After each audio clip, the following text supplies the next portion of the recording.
Rocky Kramer, and you're TV USA.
Hi, I'm Rocky Kramer, and you're watching Lifestyle TV USA.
Hi, I'm Rocky Kramer, and you're watching TV USA.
Hi, I'm Rocky Kramer, and you're watching Lifestyle TV USA.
Hi, I'm Rocky Kramer, and you're watching Lifestyle TV USA.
Hi, I'm Rocky Kramer, and you're watching Lifestyle TV USA.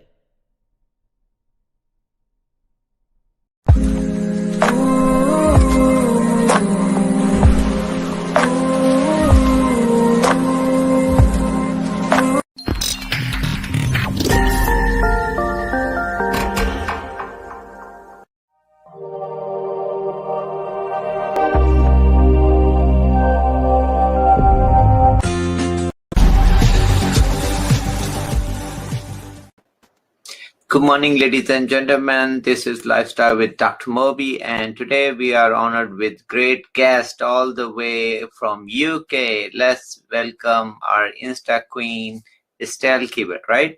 Is that the correct? Thank you. Yeah, thank you so much for having me. Okay, great.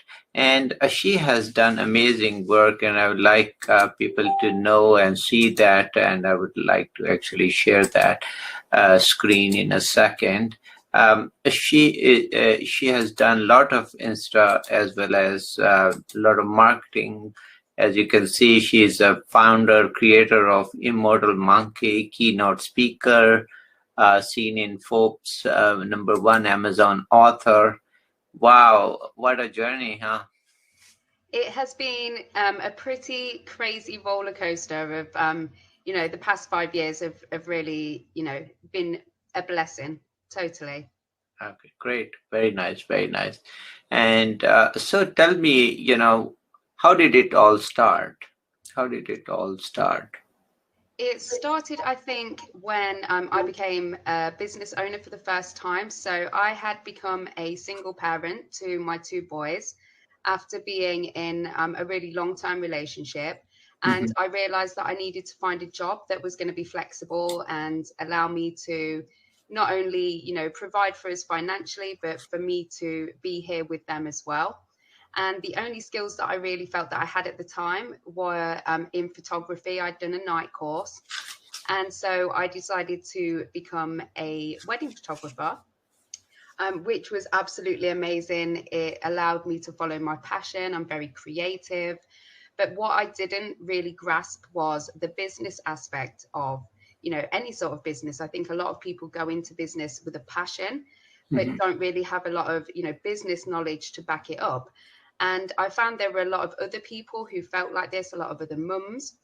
So I went on to create the world's fastest growing network for women in the world, which brought women together from all over the world to share their own struggles and to share what life was really like for them going through business. And with all the sort of experience that brought along with it, the sort of speaking in public and being able to help people become authors, it really made me realize that the skills that I had and that I was sharing were not necessarily just for women, that there were men out there as well that would understand the struggles of running a business, being at home, being a startup. And so that is where Immortal Monkey came from. And so now I support business owners all around the world in sharing my story and business tips to help them grow their business. Very nice, very nice. So, is it for all kind of businesses, or is it a specific sector are you targeting? No, we are open to all sorts of businesses. So we have a Facebook community called Immortal Monkey, and that is open to anyone who even, maybe just has an idea for business that's just starting out. You can come over, become a part of our community, and we're there to support you. That we have lots of resources, trainings that are relevant to any business or niche. Wow, wow, nice, very nice. And so tell me, with COVID around, I know it's probably worse in UK, and I mean, I shouldn't say that because in US also it's worse. So how things have changed, It's incredibly difficult at the moment. Our children are now off school and having to be homeschooled and remote learning, which has been really difficult. Again, it's a change for them, not being around their peers, being in a classroom with their teachers. It's very difficult for parents trying to homeschool their children. It's very difficult for business owners who are having to close down their businesses and really, think of new innovative ideas as to how they can continue with the sort of lockdown restrictions that we have here in the UK. Yeah, and so those business closings are kind of there, and so that cuts down some of the marketing and so forth, which we are also facing here, even for our channel. So some of the sponsors, they say, oh, we are having difficulty running our business, so we can't put money into marketing yet. So but I tell them, so many people. Yeah, so maybe, and I tell them, there's another way of looking things. Maybe this is a more digital age, because if you're out there on more doing more digital marketing, actually people are watching now more than ever. So Social media is free. This is one of the things that I talk about a lot in my presentations and keynotes. For anybody out there that is really struggling, with having a budget for marketing and those sort of things, social media is free. You can go and set up a Twitter account, you can go and open a Facebook account or an Instagram account, and you can start to build your business there. These are free platforms. So even if you're not in a position, to be spending money on marketing, there's definitely things that you can be doing within your business to raise your visibility. so that is that is always kind of tricky for businesses to feel comfortable, because they said there's less income coming, but I think the marketing is their number one survival mode, because if they don't put money in it, then they can really go like stall down and down. So that's about it. So and we are so how is it affecting your business, COVID? We have seen that more and more people are wanting to learn online. So we have a membership site which has lots of trainings in to help you grow your business. And this covers things right the way through, from sort of website design to how to create a podcast, to how to have a healthy mindset, and how to eat well when you are a person that works from home. So the fact that people are now stuck at home and have access to the internet and all these different resources, you can Google anything, you can find things on YouTube. So right now I think a lot of people are using that time to invest in themselves and to learn new skills and to look at how they can change their business to keep it going. And that is true. We are always learning. If you learn new techniques and new avenues and new things, I'm sure you find a way to kind of get a better look at your current strategy, and then kind of move forward to maybe better and better strategy, right? There's always a learning. Always. I'm forever learning. I know. I'm still learning. So tell me, how's it? How do you keep yourself motivated? Okay, so that's quite difficult at the moment, with us not really being able to go out and do anything. Yeah. But I have really lately started taking more time out for myself. I'm a bit of a workaholic. I've suffered with burnout twice in the past 3 years. And so now I do try and make time for myself. I used to really get annoyed with myself for, watching Netflix or, but I've realized now that those sort of things are really important. My brain is very active. In fact, it's probably overactive, more so than the average person. So, taking time out to watch Netflix or, meditate or, do a bit of yoga really does have a massive impact on, me staying motivated to want to work. So you keep yourself a regular routine or things you keep doing to have some kind of rhythm to it, and that helps you? It does. And I think that's been one of the really difficult things with the lockdown situation, because a lot of people going to the gym, they would be going out. Now they can't do that. They have their children at home. They don't have access to the gym. Their routines have totally changed. My children would be at school from 9 till 3, which would give me the time, if I wanted to exercise, whereas now they're here with me all the time. I don't have the opportunity to do these things as easily as I would have done before.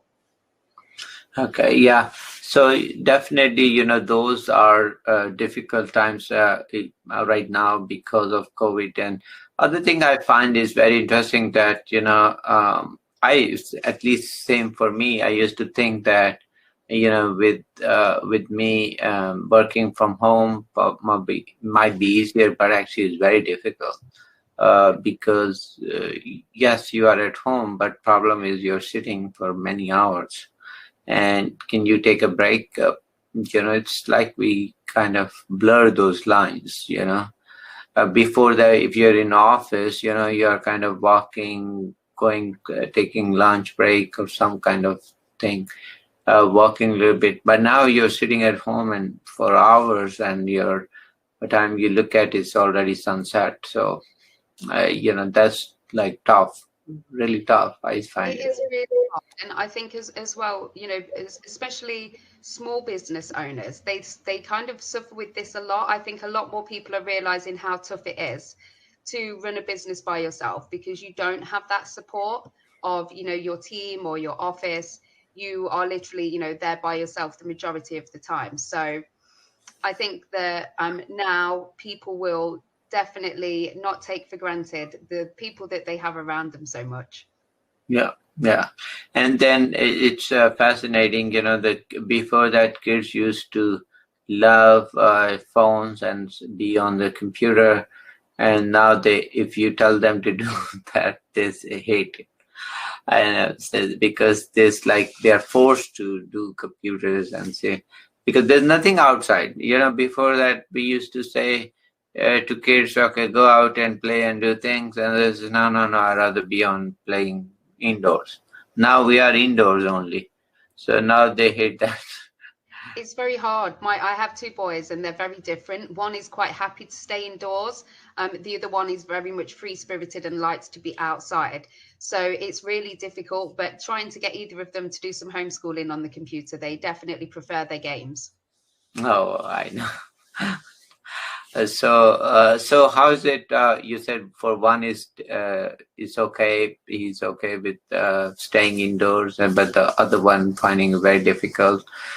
So how is he coping with that? Because that's another important thing is we are seeing is kids. They have a lot of stress going around.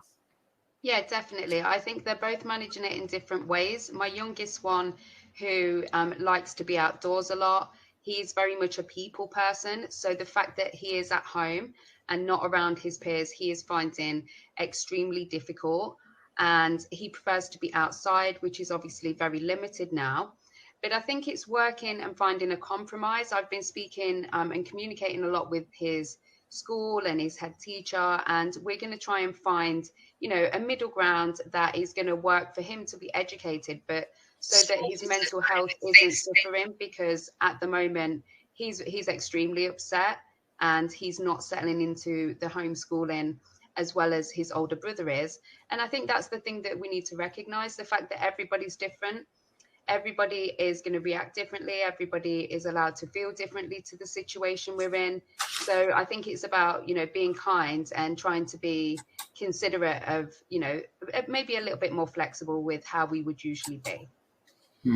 Okay, very nice, very nice. So also tell me about some of your speaking. You said you do a lot of motivational speaking. So tell me which are your favorite topics? I think one of my favorite speaking gigs would have been the Women in Biz Expo. So that was where there were many other incredible speakers, such as Michelle Mone and Karen Brady, Ruby Wax, and we all come together to share our experiences and our knowledge. And my journey hasn't been easy, going, through relationship breakdowns, mental health issues. But the fact that I get to stand on a stage in front of thousands of people and, for them to be able to take inspiration from what I'm going through or what I've been through is really, really special to me. I feel that I'm really blessed to be able to share that and inspire so many people, especially at the moment when, people are all really seeing the negative side of things.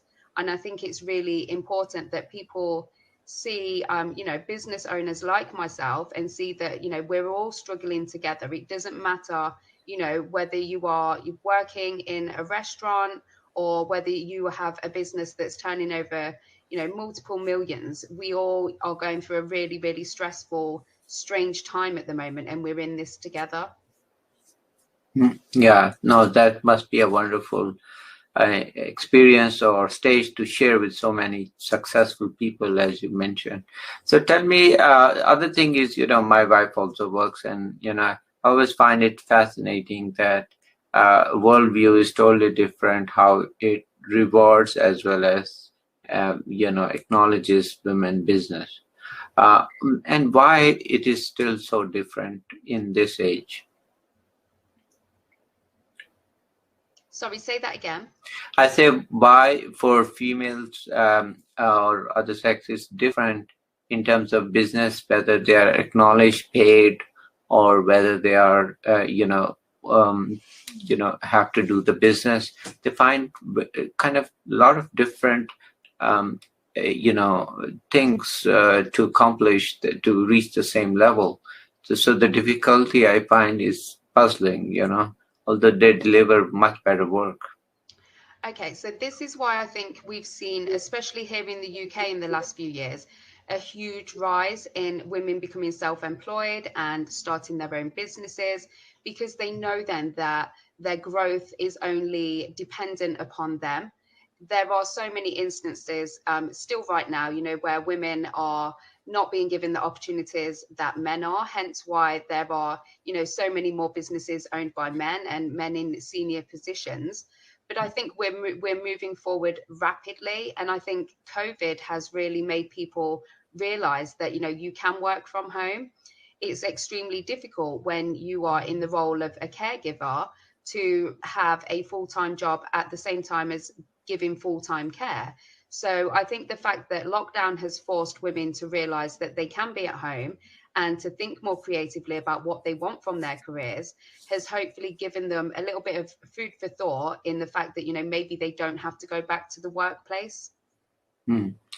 Also, that brings the important question. I'm sure you have seen that a lot of employers are actually, if you work from home, they're paying less. For although the work hasn't changed, so they're paying less for the benefits. I saw in Facebook also, and then that Facebook was, I don't know it's true or not, but Facebook was paying their employees less money if they're working from home. Yeah, that's not good. That's the first time that I've heard that. But there's no difference between what you're doing as long as you are providing the service to that employer or that contractor that you would normally. Then to me, I don't see what the difference should be whether you're working from home or whether you're working from an office. Yeah, well, they said that because they have to pay the rent of the office and all that, they would just pick out on the employees. So, per hourly rate, I mean, we have seen here a lot in US, the businesses, they would place you, okay, say, don't come to office, that's fine, but we have to still pay for our, monthly payments. And so office is of no use. So that's what they are saying. I don't know if it's true or not in UK. Yeah, that doesn't sound very fair, and I hope that it's not happening here in the UK. Yeah, I know. But I heard Facebook was doing, but I don't know, it's rumor or truth. So Facebook was doing that. Then a lot of employees, and I mean, I have also business. We have not cut down anybody. I mean, we are going less than normal, but that's our normal, off season tend to be like this before, even last year. So it's not a big difference, but I've seen that other employees. But the other thing is, what do you think what we have learned from COVID? Anything good came out of? I think we have learned that we need to appreciate each other more. I think we have learned that, especially here in the UK, our NHS is absolutely incredible. The fact that we have all pulled together, it's been amazing for me as a business owner that, has a platform with, hundreds of other business owners. I have seen personally, people pulling together, people wanting to help people through this situation. And I hope that that continues after COVID, if nothing else. Yeah, that is so true. We have appreciated now life and loved ones more, for sure, because I don't know if you recognize, but a lot of people who got COVID, they're isolated in the wards and they have nobody around them. So this is very sad. Okay, so that's actually worse than the disease itself. So I think because you can't meet anyone.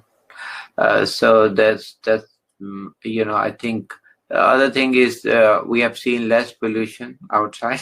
You know, less cars. For me, less driving.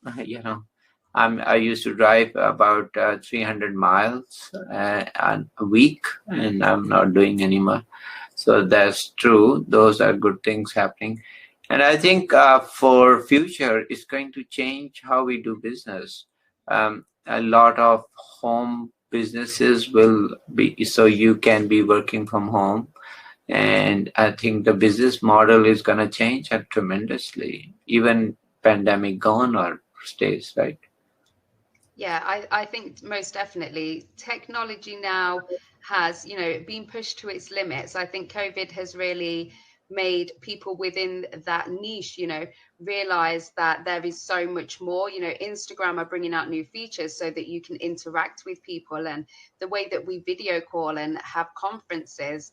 The only one thing is that I do hope that this doesn't stop people from interacting face to face, because we do have so many opportunities now to be able to connect without being face to face. I think that human connection is still really, really important. Hmm. And like you said, like anything, it has positive and negative. Like look at this media. Because of this, we are doing the interview. I don't know if we didn't have COVID. You'd be very.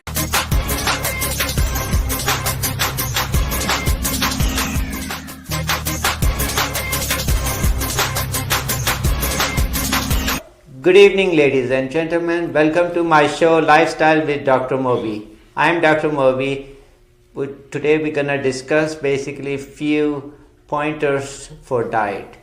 It is very essential to understand the basic principles, and few very popular diets are, one is ketogenic diet, then those are other diet available, either commercial or non-commercial.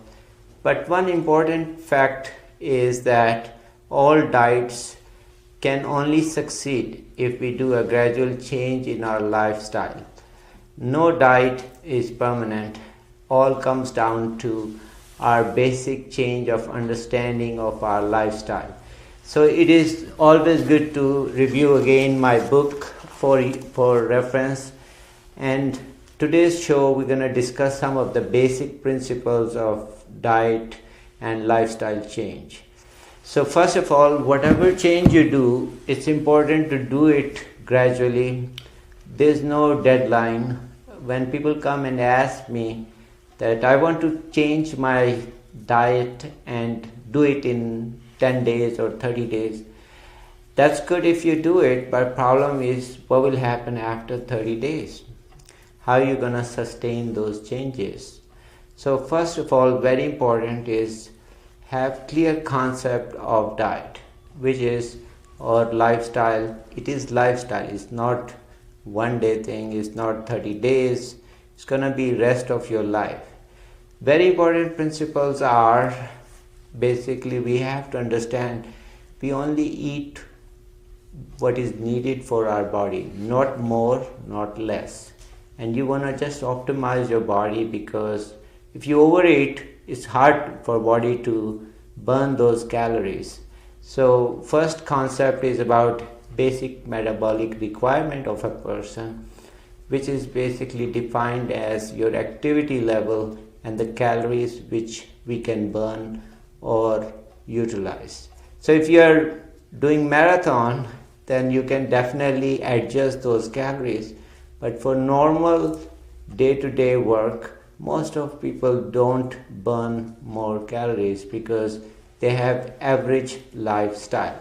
So that is very important to understand that, because most people overconsume their intake and they think it is easy to burn. It's hard. So my basic point is make sure it's a lifestyle, not a diet. Second thing is optimize your sleep. You want to sleep adequately, because that's going to get you fresh for next day. 1/3 of our life we're going to spend on sleeping, and that's important. That gets you rejuvenation for next day. And if we don't sleep well, we'll have carb craving, we'll gain more weight, and then we will just indulge in more food habits. There was an interesting study where they placed some donors in resident lounge who worked all night, and they noticed that they ate all those donuts every morning because they were really carb craving in the morning after being up all night. So important message is make sure you have adequate sleep. So today I'm gonna invite one of my staff member. She's lifestyle coordinator and she's with me for a long time, and she practices excellent lifestyle, especially with her nutrition as well as sleep and activity level. She's a full-time mom and still able to maintain all her healthy lifestyle. So I welcome Liz. Liz, come on in. This is Liz. Hi, my name is Liz and I'm Dr. Fasal assistant or lifestyle coordinator.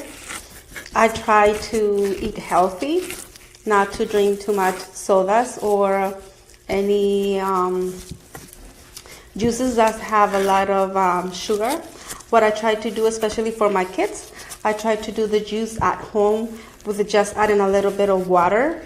And we try to exercise, especially my daughter. She plays soccer, and when she go to practice, I try to go with her and play a little bit, or sometimes I just walk. And my son, he likes to play soccer, and sometimes we take him too. And we have a dog, and we walk a lot, mostly all weekend. So Liz, thank you for sharing. And it's a lot of work keeping kids as well as working full time. Yes. And also making sure you do your healthy lifestyle to keep yourself healthy, because after all it's your health and nobody else. Correct. Because if you don't eat healthy or you don't sleep your 8 or 9 hours per night, you will get sick and nobody will be there for you. Believe me, just make sure you eat healthy, a small portion, and try to do exercise. And make sure you drink a lot of water too during the day. And that's a great concept. It's very important to figure out that we don't anticipate the difference between hungry and thirsty. Mm-hmm. So a lot of people could be thirsty and they think they are hungry, they keep on eating. Although if they drink water before they eat, it that really helps. makes a big difference. Thank you for bringing Yes. that. And do not drink sodas. Water is your best companion, so make sure you have adequate water intake throughout day. So also, Liz, tell me a little bit about your sleep routine. Oh, okay. Let's see. I go to sleep at 9 o'clock. I make sure the kids go to sleep early too. And we wake up at 6 o'clock in the morning the next day for them to take a shower. We eat breakfast all together, the three of us. And my kids go to school like around 7. And then I go home and try to have lunch ready when they come from school. And I'll make sure they eat healthy. I honestly do orange every day, every night after dinner. We make sure we have two orange and we eat it and drink water, and we go to sleep around 9 o'clock, 9:15. That's the latest we go to sleep. And that's great. And other important thing is about lunch. You said what kind of lunch you like to have? It's been 2 years that my daughter doesn't eat meat. Okay. So I try to make sure fish, baked fish, or soup. My daughter, she really loves soup, shrimp soup, or crab soup. So I make sure I combine those with a little bit of rice and salad. And or the next day I could do chicken soup or baked chicken with a little bit of potato, or she doesn't like tortillas, but I love tortillas. I just do 1 or 2 tortillas, and always make sure we have salad or cabbage. My daughter, she loves cabbage. It's a little bit of salt, vinegar, lemon juice, and cucumbers. Okay. She loves that. Okay. And also important, I know you love tortillas, and I know Yes. it's a staple food, and for us too, we love naan and a lot of carbs and rice in our That's food. right. And but you watch it too. I do. And so I you really watch do. the intake. I mean, she enjoys what she likes, but she is very proportionate in what she eats. So that is the message, that we can still enjoy food, but we have to have a proportionate on these intake. So now I will go with one of favorite dish which I asked, and we would like to share with the audience because it's easy to make, and I discussed with her that let's do something simple. So anybody working in the office full time or whatever work they do, they could do easily that dish and still watch their calories and food. So let's tell me a little bit about this dish. What do you call it? We call this shrimp ceviche. You can buy it shrimp already cooked, or you can cook it with just a lemon, but you can use it as appetizer. This is cilantro. Once the shrimp is being clean and dry, you can add cilantro. Depends if you like a lot of cilantro or just a little bit. My kids, they don't like too much. And this is onions. I'm just gonna put a little bit of onions. And we have relish. This one, we love it. My kids do. And I'm gonna put all of it here. Oh wow! Yes. And tomato. Okay, great. Yes. I'm gonna put all tomatoes. Okay, great. Yes. And last one is this is jalapenos. My kids would like a little bit of a spicy. I'm just gonna put a little bit. And then you mix it all together.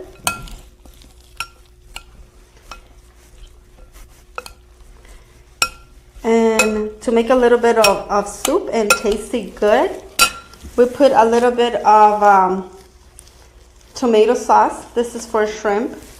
You can just add a little bit, not too much, not to be too much watery. You mix it a little bit more. And you can put a little bit of this sauce.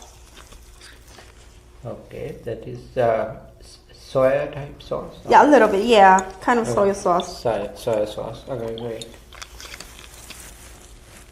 And we add a little bit of salt.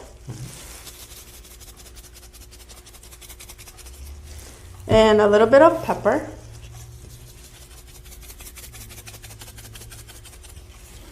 And we mix it again. Okay, that looks great. Look at Yes. the color. Change a little bit. Yeah, so I see the color is changing a little bit, and that's important is that you can still enjoy shrimp, and I will go a little bit on details. So how it's very important to pay a little bit attention on the nutrition label, because how we calculate the calories is very important. So you need to enjoy the food, but you need to know how many calories. So give you an idea, for the shrimp is 84 calories in 4 ounce, and there are 4 portions from this right now in this container. So I don't think anyone can eat all this in one. I think 4 people probably can, or so that's very important. So rough estimate, but you look at the label. Please look at the label. Same stands for this sauce, and I will go over that. So nutrition, you want to read this label very carefully, and you want to look at 70 calories, it says, in 240 ml. I don't think we used 240 ml. There were 2.5 of these in this container. So basically you can calculate the calories, so which is still, I think, very reasonable. How much she used is very little. Also the third thing is the other sauce we used. This one has 1 teaspoon and it has 5 calories. So that's pretty good. And for the salt, raw onion is very good because it's not fried, and then it does not have those starches. So raw onion is great, and I mentioned that also in my book. I love lime. I think that's great. That's the best one because you can feel a little bit of sour with the shrimp and the cilantro. It tastes really good. I'm gonna put just a little bit because some people they don't like too much, but I really do. My kids they love it too. So, but I'm gonna leave some in here to make sure if you can add it more to be more sour. And I left this for you two guys if you like to be very, very spicy. Yeah, then you can use certain spices, and Yes. luckily it doesn't have too many calories either. So that's very good. Tell me a little bit, Liz, about this dish. What is the origin of this? Like, is it more eaten as appetizer? Or? Yes, you can eat it more as an appetizer, or when you have parties at home or friends are coming over. You can also do fish wow. ceviche, or you can do mix all the kind of seafood. It's really good. Okay. And you can also try to eat it with tostadas, which is great. So yeah, if you like tortillas, you can have that. But just same thing, pay a little attention on the calories. So for this, I would look at, but I think roughly make sure you can have 1 or 2, and that should be still within range for the calories. So that's important. Is don't overeat even on one. If you enjoy the food, not to fill your stomach, but to enjoy. Take your time to eat. Sit and eat, and then take your time. You don't have to eat quickly. So that's the important thing about is that mindful eating is take your time, enjoy the flavors. So it's very important. Enjoy the food. Don't just finish all in 1 minute and then we all have to work, but give time to enjoy your food, and that's very important. Yes, so let's do a little more of this, finish that up. How do you put that on the final touches? Sure. Let's use this one. Oh, that looks good. Yes, it looks really good. Yeah. You can use 2 scoops or 3 is the best. And then you can enjoy it. And with your tostadas, you can have, I think, 1 or 2 tostadas will be the best. And it will be awesome to enjoy it. Okay, well, thank you. I think that looks amazing. And I'm going to taste it. Can I taste one? And I think Sure. that would It's only be one so. spoon. So it's only 1 spoon. So I'm Yes, gonna just I'm so sorry. try to taste it, and let's get something to taste it real quick. And that looks amazing. Look at the color, and it has all the freshness of really good. tomatoes, and I can see onion and all that. And Cilantro too. Cilantro too, and that is amazing, I think. So I'm gonna taste of and tell you my opinion. What do you think? It's amazing. Good? It's amazing. It is so fresh. It's Yes. so good. Oh, thank you, Liz. You're welcome. Anytime. Okay. And Liz, for our Spanish audience, would you like to tell this recipe in? In Spanish? Yeah. Sí. Muchos saben de que los latinos siempre nos gusta comer un poquito de más o siempre ponerle cosas picantes a la comida o mucho jalapeño, y a veces comemos un poquito mucho de sal y la sal es un poquito mala, pero el limón a mí me gusta el limón, ponerle mucho, pero en ciertas ocasiones el limón es muy malo si lo consume mucho todos los días, a diario. El ceviche lo comemos la mayoría de todos los latinos, especialmente en México, en Centro y Suramérica. A mí me gusta más el ceviche de pescado, pero últimamente pues hago más de camarones porque a mis hijos les gusta mucho, especialmente a mi niña le gusta que le ponga bastante limón y bastante picante. Lo que hago también es ponerle bastante cilantro y tomate, porque es la única manera que a veces ella me puede comer el tomate crudo, o también un poquito de cebolla y de rábano. Pero les gusta mucho a mis hijos y a mí también, y pues siempre trato de cocinar cuando vienen invitados a la casa, de tenerles un poquito de ceviche de pescado o de camarones. Y eso es todo. Okay, well, thank you very much. You're Also, like to see if you can give a little bit tips in Spanish about diet and sleep, and then I will just give the final one. Es importante dormir 8 o 9 horas a diario porque nos ayuda a conciliar más el sueño, nos ayuda a levantarnos más con energía todos los días, especialmente nosotros las mamás que somos mamás las 24 horas, los 7 días a la semana, y tenemos que levantarnos con energía para irnos a trabajar, hacer desayuno, almuerzo y cena. Y lo importante es dormir las 8 horas, importante es tomar mucha agua, comer bien saludable, no comer muchas tortillas o el arroz, y a cuidarse mucho porque hay muchas enfermedades por el azúcar, que a veces uno consume demasiadas sodas y eso es malo, sino cosas fritas como los chicharrones que tienen mucho colesterol.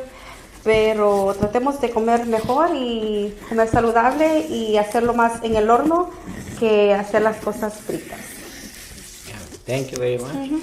And then just for the final word, I just want to again emphasize, enjoy the food. So we had great food, and you're going to enjoy all this and still able to have healthy lifestyle. So that's the key. And also sleep adequately, because that's going to disturb the rhythms and you're going to then overeat and it's hard to keep that track. Drink plenty of water and enjoy lifestyle. So thank you for watching our show. Give us feedback, and you have the address underneath. So please feel free to tweet, email, or listen to my podcast. Thank you very much for watching our show and for great feedback. Good night. Thank you.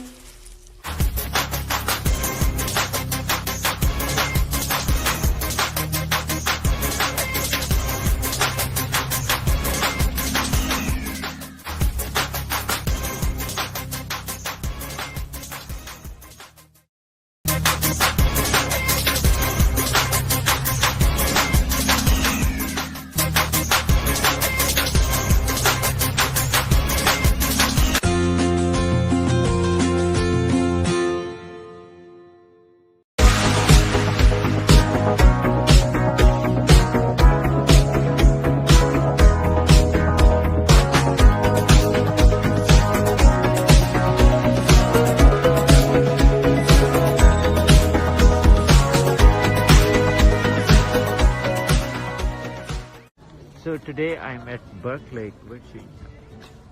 Gorgeous places, Dr. Moby. Keep watching our transmission. It's excellent. We really take care of your family needs as well as entertainment. So enjoy. And this is Dr. Moby checking out from Berkeley Marine. Hey, you want a picture? Oh, look at them. They want a picture with me. Next time, buddies. Look at the nice day to do boating as well as enjoy the nature. This is Berkeley. It's gorgeous. So it looks like we have great fishing here, Berkeley, and you can check. It is a lot of fishing actually, walleye. Wow. So those are really nice. This is nice if you like hiking. You can take trails and go there. It's really nice. A beautiful green, and you can imagine if you take a walk, it'll be very relaxed. As you can see, sun is shining through the trees. Gorgeous view. Gorgeous view. And it is so great, all green around us. So you can take a trail here and enjoy. As you can see, gorgeous, gorgeous day for fishing, and a lot of people are fishing. recording too.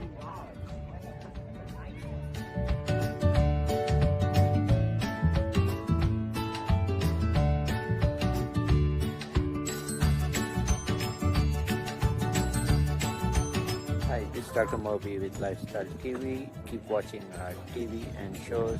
Great way to watch entertainment and so forth.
My name is Dr. Moby. I pray we can get rid of COVID. I'm feeling so sad and gloomy when people don't follow or listen to me. The emergency room is filling.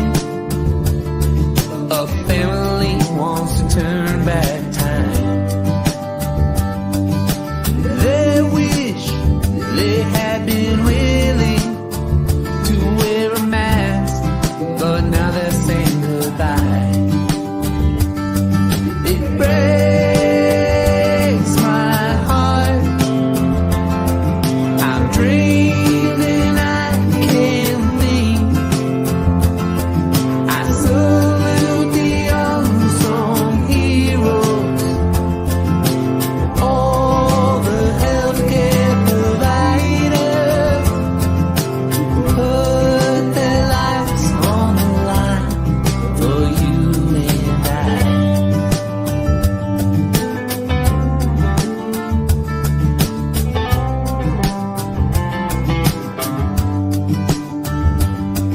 I got a call from a unit. The room was empty except for a phone.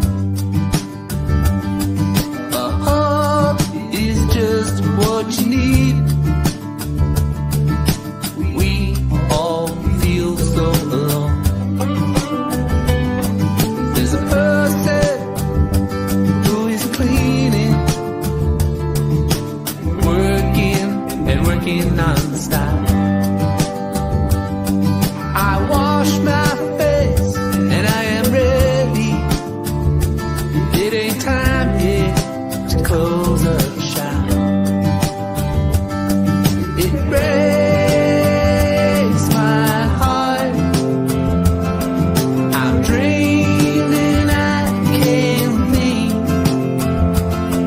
I salute the unsung heroes, all the healthcare providers who put their lives on the line for you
I'm Rocky Kramer, and you're watching Lifestyle TV USA.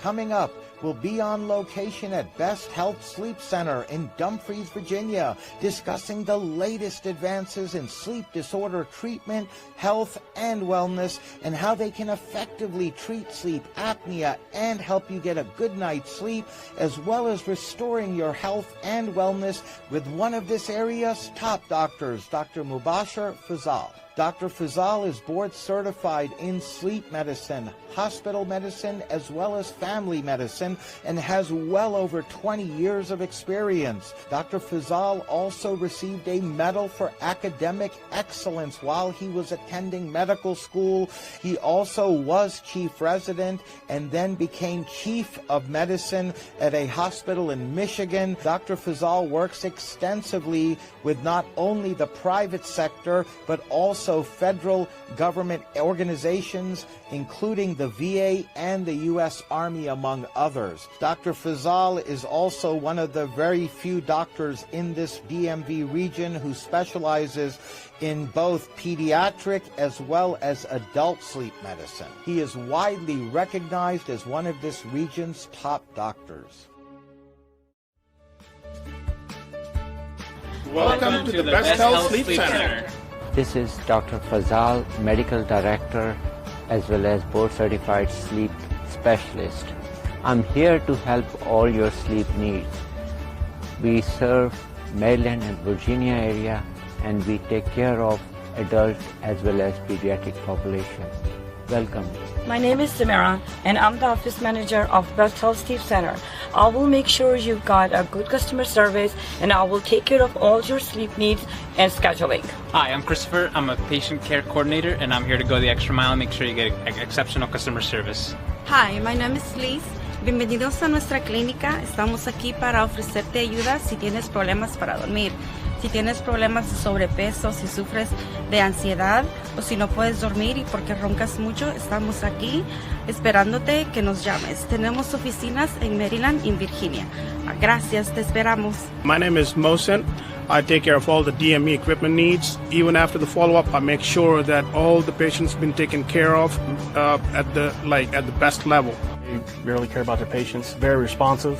Anytime I've had any question or issue, either the staff or the doctor Fazal gets back to me quickly. It's been great working with them. I would say out of a scale 1 to 10, he's a 20, and the nurses and the staff are beautiful people.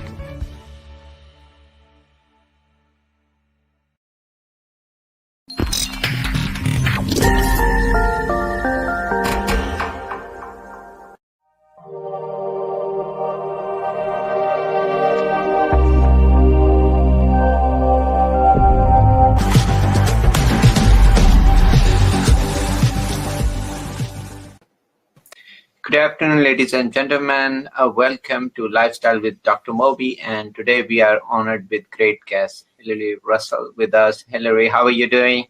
So great, Dr. Moby. Thanks for having me on today. Okay, so I just will put out her website, and you can check about her portfolio. But let's learn from her.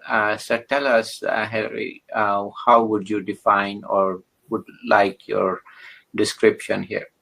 Yeah, so the Russell Collective is a digital marketing and business automation agency, and we help businesses with their branding and with their digital marketing and to automate a lot of their internal processes so that they can save time. Mm-hmm. So, and that is really a great, I think that's where most of nowadays everything is going towards is automation and digitalization, or whether it's marketing, whether it is operations and so forth. So tell me, how did you start this business? Yeah, I started in marketing about 8 years ago as just in the digital marketing space, but launched my agency. It's been about a year now. that I've, been doing it myself. And I have clients all across the nation that, reach out for help with anything from their website to automating their client journey within their own businesses. And it's always been a passion of mine that I just absolutely love. I'm kind of a marketing nerd. So I just love doing what I do. Okay. And so these are some of the solutions I think I would like to highlight. So tell me, which social medias do you deal with?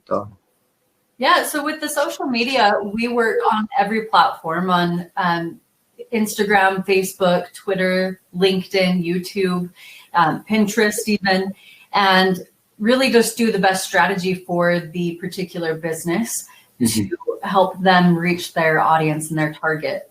Okay. So you increase your reach and you build excitement and then show the accomplishment. And that's, I think a great way to start with, right? And so tell me, with all, with pandemic going on, what has basically helped or made it worse? Sure. I think that with the pandemic in the past year, it's really forced businesses, regardless of what industry you're in, it's really forced businesses to adjust to, helping their clients online, being available more readily online. And so, with the clients that I've worked with, I feel like there has been more of a need to make sure that your presence is where everyone can find you online, whether that's social media or on Google searches or, pulling up on different podcasts or things that people are listening to, and just making sure that you're, showing up in the right places. And so tell me, out of these social media, which one are your favorites? Sure.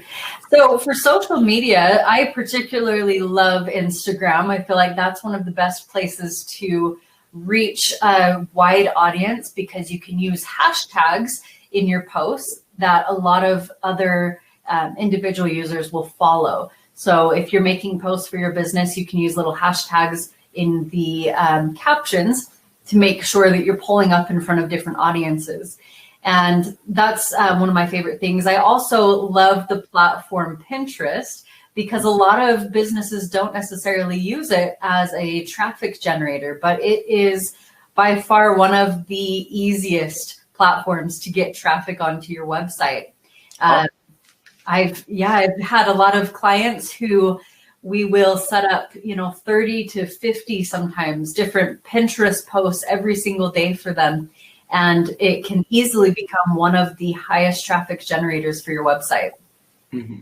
So tell me, a lot of these websites are, search engines are Google. Or it could be non-Google. So tell me how these media basically work.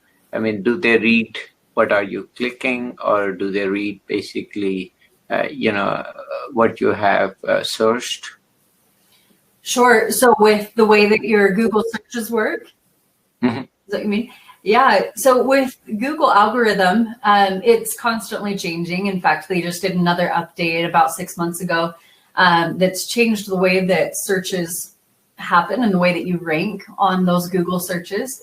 But the advice that I would give, though, for businesses who are wanting to make sure that they're ranking high and that they're building a strong foundation that the Google algorithm will pick up, is to just constantly be building your credibility. It's very easy to connect with other companies that are in your industry or other credible sources. Maybe ask them to do a guest blog on your blog so it will link to your website.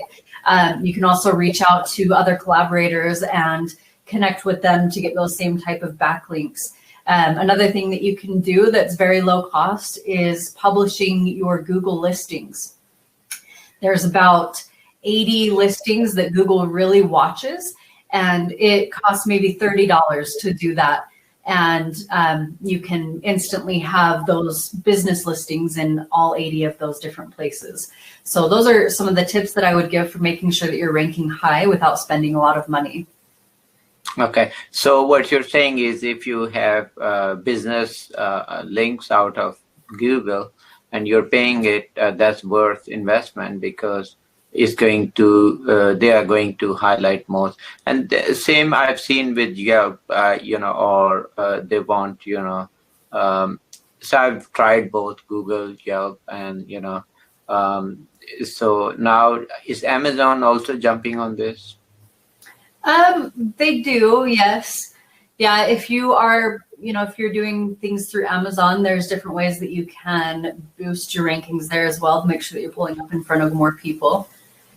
So yes, I mean, you can definitely, I think a big one for Amazon is making sure that you have a lot of organic reviews that are coming in. And that's the same thing with Google as well. Unfortunately, there are a lot of services out there that will offer you, pay $30 and we'll give you 300 reviews, but they're fake reviews. And Amazon and Google both will watch for those. And if they see that type of thing happening, they'll shut down your account. So, with Amazon and Google, I would recommend that you work really hard on getting organic reviews from your audience and from your clients that are really happy. Yeah, no, I think we do. We have sleep clinics, and I'm a sleep physician. We do that Google review, from actual clients, not right. So they are. I mean, some are. I have seen some would just go, and they're not really your clients. Maybe somehow they are. They just go and write reviews no matter what. Yeah. And there's people, I find it disturbing because many times they write negative on all. If you look at all their reviews, most are negative. I don't know why, but I know. I don't know why they do it, but it does happen.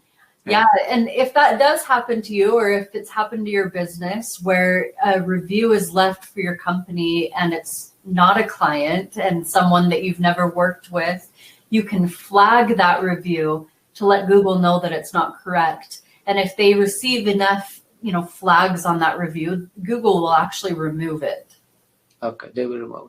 Okay, and what about if it's a review and the client is not as happy? So what is the remedy for that? Yeah, with reviews where it is a client that you've worked with that maybe is not happy, I don't think that that's a bad thing. I think that if you are able to respond to their negative review in a very kind and amicable way, other people that come and see the way that you responded to that negative review will actually be, that will be something that helps build trust, to help them see that you are a real person and that you really do care about, this experience that maybe this individual had that wasn't so great, right? And so that's not always a bad thing. That just shows that, that you have human connection and that you can respond in a very kind and professional way to that type of review. And that probably is right because, I don't think, you can have 100% satisfaction in a job. Let alone, we all have, jobs and, our aim is to do our best and be kind and be, helpful. But, to please everyone is a very difficult job. Right. Yes, absolutely. And so, if you can respond to those types of reviews, if they didn't have a great experience, and, show the online world that you really do care about them, making sure that was, or making up for it even, right? Or letting them know that you care, that's going to show a lot for you as a business person. As a business person. Yes. And also tell me a little bit about, what are the tools are you using for digital marketing? Sure. So I think some of the most helpful tools for business owners, the first one I would suggest is Hootsuite. And that is a social media scheduling tool that will allow you to schedule out all of your social media posts so that you don't have to worry about doing it every day or every week. That's going to save a ton of time because it's so important to make sure that your business is posted on all of the different business pages for your social media accounts to make sure that you're reaching those clients. But it does take a lot of time. So using a tool like Hootsuite can help out with that. Go ahead. No, what is the name? I missed it. Hootsuite. It's HOOTSUITE. Oh, okay. Okay. Yeah. Hootsuite. Okay, I wasn't familiar with that. So they kind of post on your behalf to all these social medias? Right. So you can upload your content. So upload pictures and different things that you'd like to post. And it will schedule it out. So it will schedule it out across a certain amount of time.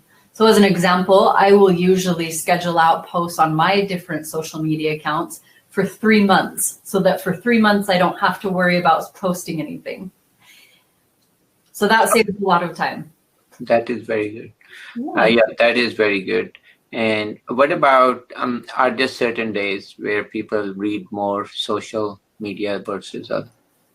Yes, I highly recommend posting in the middle of the week. That's always the highest received time to post.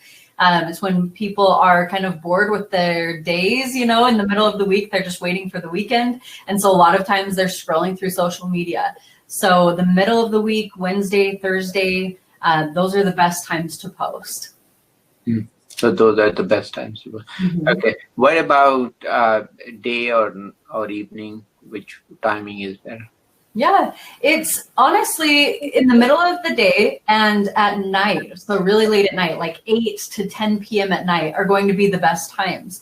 And it's kind of the time when people are, maybe they're taking a break for lunch or they are winding down, getting ready for bed and kind of winding down for the day. So at the end of the day, it's a really good time to post then. Mm-hmm. So what you're saying is they find it more interesting to scroll through social media because, the week is not weekend and they are feeling that, weekdays long. Right. Yep. Yeah. Okay. And so tell me also about what are the, how effective or how cost effective digital marketing is? Yeah, it really depends. So you can be as aggressive on your marketing strategy as you would like. I have clients that spend anywhere from $2,000 to $5,000 a month on their advertising. But then, you have individual businesses that are a one-man show, right? And those types of businesses, it probably doesn't make sense to spend that much on advertising. And you are completely safe spending, a lower amount, maybe 500 or a couple hundred here and there. And that's completely adequate. It really depends. Your ad spend really depends on how aggressive you want to be with your advertising and how many, what result you want to achieve, how many people you want to get in front of. Mm-hmm. And also tell me a little bit about different markets. I know you've been dealing with a lot. Is it different digital? I have seen here in Northern Virginia, the digital marketing or digital, footprint is more in downtown area or DC and a little bit suburb. But once you go a little bit past that, then, it's not as strong. There are people, but the traffic is not as strong. Is that true? Yeah, the nice thing about digital marketing is that no matter where you're located, whether you are working from an office building in the city or you're working from home on a home in the country, your digital presence can be global. And so that's the nice thing about marketing online is you are not restricted to a specific place. Your only restriction is how far you're willing to, push your message. Mm-hmm. And the other thing is, I have seen certain generations, we have, so certain generations are people who are tech savvy, they will use more, of course. But those who are not into it, it doesn't reach them for some reason. So I have, we have few clinics in suburban areas, And even to do online forms for those population is very hard. They would just do paper. They would not even fill the forms online. Really? Or even website. So there is quite a difference, how certain radius, and I think you can check it. Advantage is the digital footprints, you can monitor it very well, and you see how many clicks were done in this. I mean, everybody has that data, how many clicks were done, let's say, for example, snoring, okay? Mm-hmm. So you can tell, okay, this zip code, this many. So, and then they can tailor based on that. But once, but it is interesting that a lot of problems, health problems especially, are more in suburbs. Oh, yes. Okay, so because number one, they're not taking care of their health. Mm-hmm. Second is, so people who are more downtown area, they would actually are more health conscious. So I have a different set of disease in suburban areas and then in our, downtown area. Oh, interesting. So it is very interesting. Yeah. So my advice is always, look at everything because, people might be spending a lot of money and then, but they are not sick, Right. Yeah, that's a really good point. And same thing with marketing, look at your audience and really be particular about the message that you're sending to them. Like your example, how you have different types of diseases depending on where they are. You're going to want to, if you're doing advertising, you're going to want to speak to the types of diseases and the things that particular area is dealing with. Yeah. And not and the other is they might not be as digital savvy. Right, exactly. So many times I have to actually, we had few patients and they will say no, they will just, even with pandemic, they will not do telemedicine. They will just come to the office and just, at the, you don't have to. No, we don't want to. We just want paper and pen. So that's fine. You can welcome to. Yeah. But those are, clients are there. Actually, so we have, so it's a very important, the digital, there is a digital map, I guess everybody has, they can figure out.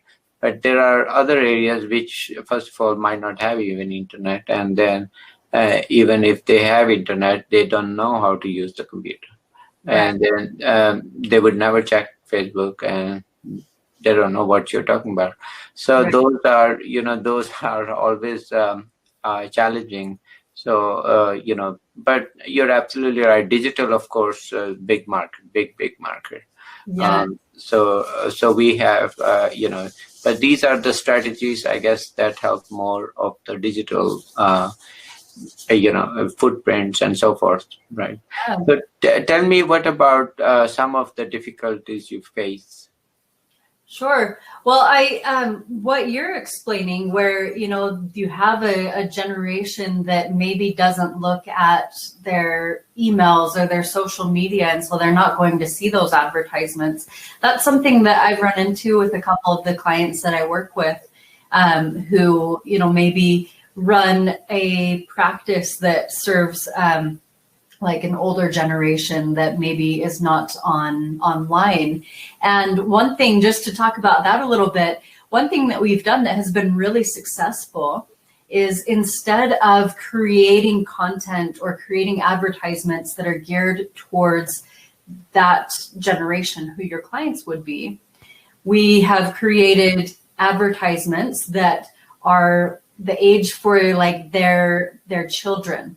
So it would be advertisements more geared towards, towards like my age, where my parents are not online. They're not online very much. But if you send me an ad that says, hey, Hillary, make sure that your parents are healthy, bring them into our office, that would be an ad that you could send to me, and I would be like, yes, we need to do that, Mom. Let's go. Let's go. Yeah. It's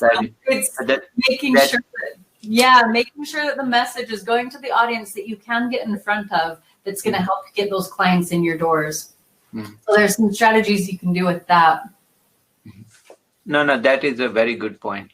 That, the other family member, and that does happen many times. We are using app to do telemedicine, and we have a grandkid or even, daughter or a son nearby, or somebody who's more, and then they would help.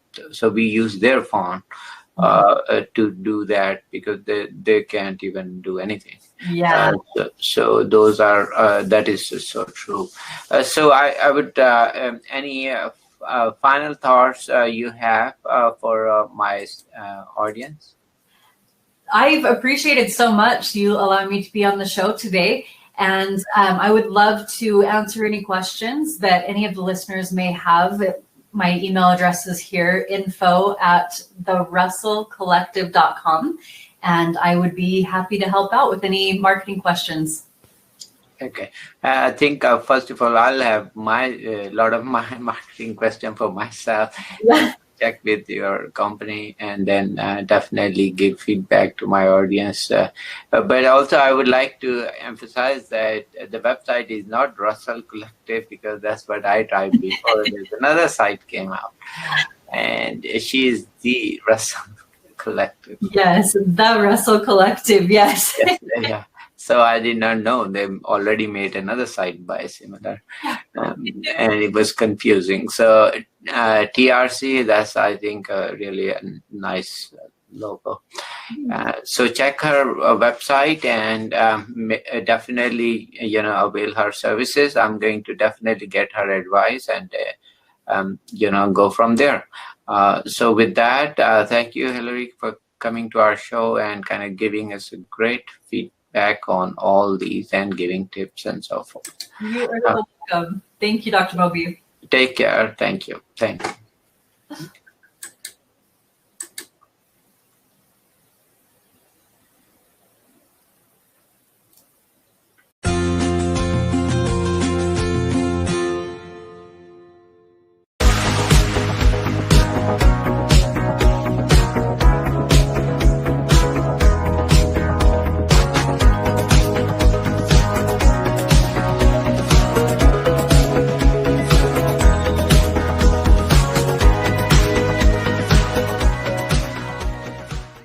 So today I'm at Berkeley, Virginia.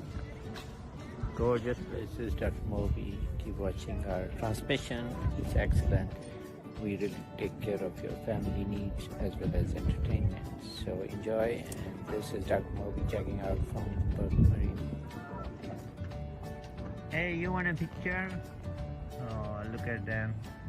They want a picture with me. Next time, buddies.